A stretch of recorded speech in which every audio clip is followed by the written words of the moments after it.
অনুমতি নিতে হয়। কিছু একটা বলতে গেলে প্রথমে শ্বাস নেওয়ার রকমটা ঠিক করতে হয়, তারপর শব্দগুলো সঠিক জায়গায় বসাতে হয়।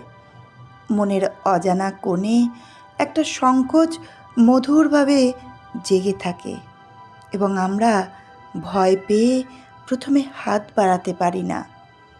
না বলা কখনো কখনো এমনই কঠিন হয় যেন পৃথিবীটা ঘুরে যায় আমাদের ইচ্ছের বিরুদ্ধে।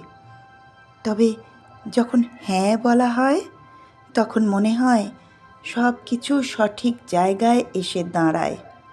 যতটা চুপ থাকি ততটা জানাতে পারি না কী চাওয়া হচ্ছে, কী চাওয়া হবে।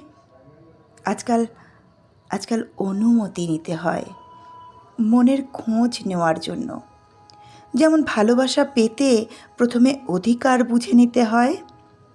পৃথিবীটা এক চিলতে বিনিময় এবং আমরা ধীরে ধীরে সেই বিনিময়ে অংশ নিতে শিখি। অনুমতি মাঝে মাঝে জীবনের একমাত্র পাঠ। যেমন নদী তীরে দাঁড়িয়ে থাকা সীমানা, যেমন চাঁদের আলো গোপন সূর্যের ছায়া, যেমন শব্দের মধ্যে একান্ত প্রগাঢ় নীরবতা। অনুমতি নিতে হয়। কিছু একটা বলতে গেলে অনুমতি নিতে হয়। নমস্কার, পাঠ করলাম বিপ্লব সাহার লেখা কবিতা অনুমতি নিতে হয়।